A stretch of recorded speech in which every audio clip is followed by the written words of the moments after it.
Olá, tudo bem? Sou o professor Lívio Silva e este é o canal Português com Lívio Silva. É um prazer receber você aqui. Assiste até o final porque hoje é dia de aula no canal. Mas antes deixa aí seu like e compartilhe com todo mundo. Vem comigo para aprendermos juntos.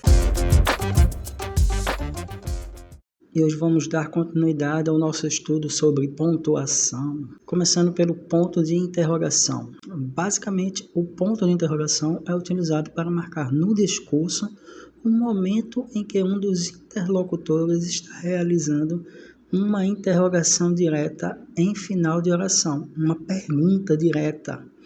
Quando você pergunta a alguém sobre algo diretamente, no final da oração tem que ser indicado o ponto de interrogação. Não se usa em interrogações indiretas, mas existem outros usos do ponto de interrogação. A exemplo de se indicar incerteza, utilizada entre parênteses, e também usado com o ponto de exclamação para dar mais ênfase à pergunta. Vamos aos exemplos. Você não fez o trabalho de português? Essa é a interrogação direta. Eu não sei mais o que fazer.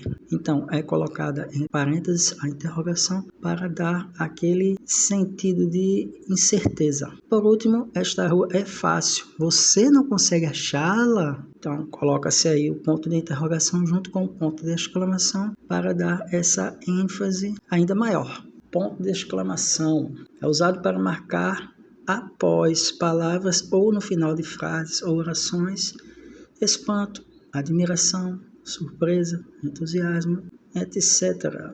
Também é usado após interjeições ou locuções interjetivas, que são expressões que equivalem a uma interjeição. Vamos aos exemplos. Caramba, você não fez o trabalho de português. Essa é a mesma frase usada para exemplificar a interrogação, mas tem aí, ao invés de um ponto de interrogação, um ponto de exclamação para dar essa ênfase. Não é uma pergunta, é uma ênfase que está sendo dada. Você não fez o trabalho de português. Segundo exemplo, eita, tá tudo errado. Vejam aí a interjeição eita com ponto de exclamação após ela. Por fim, meu Deus, como isso aconteceu? Então a expressão aí, meu Deus, que é uma locução interjetiva, sendo usada com o ponto de exclamação no final.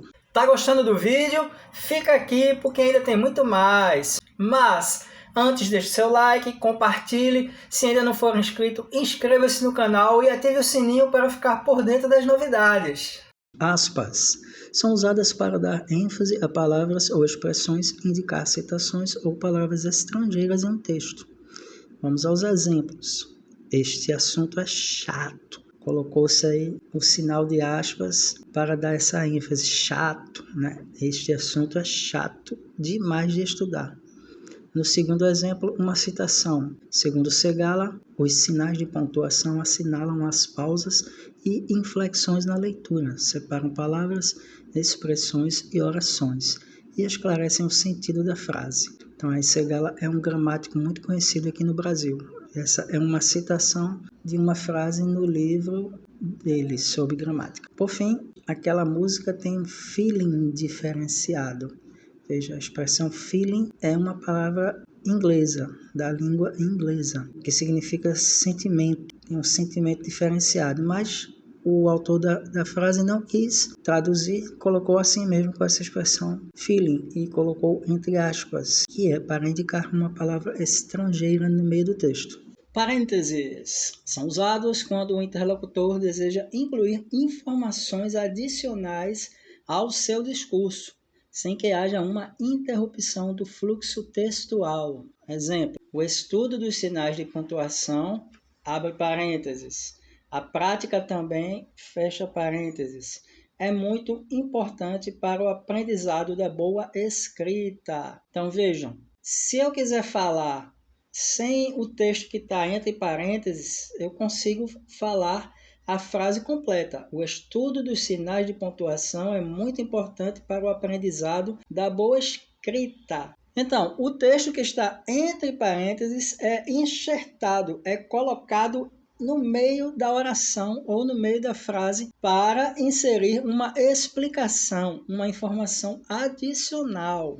E na última parte da nossa aula vamos falar sobre o travessão. É usado para introduzir a fala de cada interlocutor no discurso direto. Que é, por exemplo, quando você lê um livro, o diálogo entre os personagens é o discurso direto.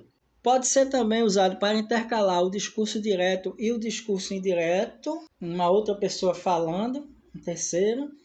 E também é usado no aposto, como se fossem parênteses, para isolar o conteúdo da frase que tem o objetivo de explicar ou de dar destaque. Exemplos. Então, para ilustrar o seu uso no discurso direto, temos aqui um pequeno diálogo. Você assistiu à aula de português? Veja que a primeira oração, que é do personagem, inicia-se com o travessão. Quando vamos para a fala do outro interlocutor, aparece outro travessão, que é justamente para demarcar a mudança de interlocutores. Aí o primeiro pergunta: você assistiu à aula de português? Assisti sim, estava muito boa. Agora um exemplo da alternância entre discurso direto e indireto. O filme estava muito bom. Inicia-se, portanto, a fala do interlocutor com o travessão e, após essa fala, coloca-se outro travessão para um terceiro fazer o discurso indireto, explicar o que está acontecendo. Então, fica assim, ó, o filme estava muito bom, travessão, afirmou o entrevistado. Isso é uma outra pessoa, uma terceira pessoa falando, explicando sobre a fala do interlocutor. E, finalmente, um exemplo para explicar o uso como se fosse parênteses, né? No aposto, que vem uma frase ou uma oração, abre o travessão, introduz uma fala de terceiro, depois fecha o travessão e continua.